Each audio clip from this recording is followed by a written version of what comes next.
Saya mau bertanya. Ya, boleh Rifka, silakan. Eh, Sekiranya nanti satu saat gitu kan kita dikunjungi gitu. Eh, Cara menolak mereka gitu, Pak. Maksudnya, cara menolak mereka tuh gimana? Oke, jadi saya jawabnya dengan pengalaman. Cerita apa yang saya alami. Jadi saya sering bertemu dengan saksi Jehova ini, sudah cukup sering, sejak tahun 90-an saya sampai di Pontianak ini, sudah sering berdebat dengan mereka. Lalu ada satu pengalaman yang saya ceritakan untuk menjawab pertanyaan Rifka. Suatu hari ada satu anak pelajar yang kami layani, ya dia latar belakang Buddha. Karena penginjilan kami, pelayanan kami, akhirnya dia bertobat dan dia ikut gereja dan komsel yang kami adakan. Satu sisi abangnya itu adalah pengikut saksi Jehova, sepertinya sudah cukup lama, sudah menjadi mungkin pekerja atau petinggi di saksi Jehova, sehingga dia pengen adiknya ini juga ikut. Jadi dia mengirim ya 2 orang setiap hari Kamis mengunjungi adiknya ini. Ya, jadi adiknya ini minggu sama kami ibadah, komsel juga ikut sama kami. Kamis didatangi 2 orang saksi Jehova ini. Ya, akhirnya lama-lama dia bingung. Lalu dia bilang ke saya, Om, gimana nih Om? Saya bingung Om. Saya ikut sini hari Minggu, ikut komsel, tapi hari Kamis didatangi oleh saksi Jehova ini. Lalu saya tanya dia, kamu merasa iman kamu lebih bertumbuh di mana? Di sana sama 2 orang itu, atau di sini, di gereja ini, di komsel ini? Dia bilang di sini Om. Oke, lalu dia ngomong lagi, boleh nggak Om? Om datang, temui mereka, kasih tahu, supaya mereka nggak usah datang lagi. Karena saya mau serius ingin bertumbuh di gereja ini.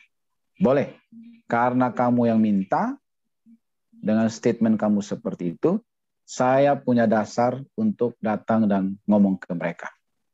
Ya, jadi akhirnya karena ini boleh dikatakan juga perlu persiapan, jadi saya berpuasa. Saya berpuasa 3 hari, Senin, Selasa, Rabu sebelum hari Kamis saya puasa. Lalu saya pergi ke toko buku rohani waktu itu cari buku. Karena dulu di Google belum ada ya, tahun 2000 awal itu Google belum ada. Jadi saya pergi ke toko buku, cari buku-buku tentang saksi Jehova. Dapatlah 2 buku. Satu buku isinya itu adalah kesaksian seorang pengikut saksi Jehova di pusatnya di Brooklyn, New York. Dia 7 tahun ikut saksi Jehova, kemudian bertobat kembali kepada Yesus, kepada Kristen. Lalu dia bongkar semua rahasia ajaran daripada saksi Yehova. Dia tuangkan dalam sebuah buku yang sudah diterjemahkan ke dalam bahasa Indonesia. Saya beli. Lalu buku yang kedua adalah penulisnya orang Indonesia. Saya lupa siapa namanya. Ya, dia bukan mantan pengikut saksi Yehova, tapi dia pengamat. Jadi dia amatin ajarannya begini, lalu dia menulis. Saya lihat bagus juga, saya beli. 2 buku ini sampai di rumah atau di rumah saya ringkas. Saya ringkas dengan memperbandingkannya langsung. Misalnya, ajaran tentang Allah menurut Kristen, ajaran tentang Allah menurut saksi Yehova. Diperbandingkan gitu. Ajaran Alkitab tentang manusia, ajaran saksi Yehova tentang manusia. Gitu terus. Jadi diperbandingkan langsung. Jadilah sekitar berapa lembar saya print, lalu salah satu kopinya saya bawa untuk bertemu dengan 2 orang itu hari Kamis. Oke. Lalu hari Kamis tiba, saya datang duluan, tiba di rumah anak ini. Tidak lama kemudian 2 orang saksi Jehova ini datang.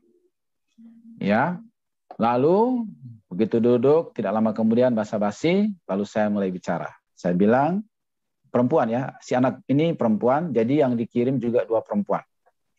Saya bilang kepada mereka, Mbak berdua, mulai minggu depan, tolong jangan kunjungi anak ini lagi. Karena anak ini sudah bergereja di kami dan sudah imannya sudah bertumbuh di gereja kami, jadi tolong jangan dikunjungi lagi. Ya, anak ini tidak mau lagi. Ya. Lagi pula saya bilang, lagi pula ajaran kalian ini sesat, saya bilang gitu. Karena saya bilang sesat, langsung mereka bereaksi. Dari mana Bapak tahu ini sesat, katanya gitu ya. Lalu saya langsung keluarkan ringkasan saya bilang, kalau mau tahu dari mana sesatnya, silakan baca kopian saya ini, pahami baik-baik, nanti kita janjian ketemuan untuk membahasnya. Saya kasih mereka, dia baca sebentar, lalu kami tukaran nomor telepon. Waktu itu dulu belum ada handphone, belum ada HP, belum apa, maksudnya belum ditemukan ya HP itu ya. Yang ada waktu itu telepon rumah. Jadi kami tukaran nomor telepon rumah, ya, dengan niat untuk membahas kopian saya itu ya. Setelah saya kasih, akhirnya bubar, mereka pulang, kami pulang juga. Lalu saya tunggu nih, dia janji dia yang menelpon saya, ya. Saya tunggu seminggu nggak ditelepon. Ya, lalu saya yang nelpon dia.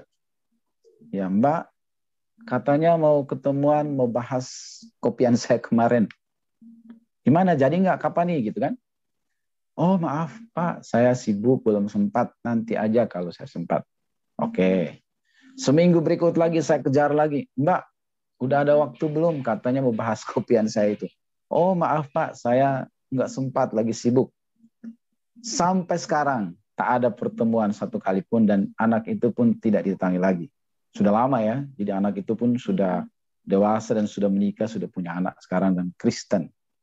Ya. Jadi pertanyaan tadi, bagaimana cara menghadapinya? Kita harus tegas menolak. Kalau udah jelas ciri-cirinya tadi, udah tahu, oh jelas dari kitabnya ini ada saksi Yehova nih. Oh, dikeluarkan lagi gambar-gambarnya. Oh, udah jelas saksi Yehova. Langsung tolak, jangan kasih kesempatan. Tolaknya gimana? Maaf Bapak, maaf Ibu, saya sudah Kristen, sudah bergereja, sudah berjemaat, saya tidak ingin dikunjungi oleh Bapak atau Ibu. Nah, seperti itu, tegas. Boleh nggak kami hanya bagi bukunya? Tidak perlu, terima kasih, bawa aja. Ya.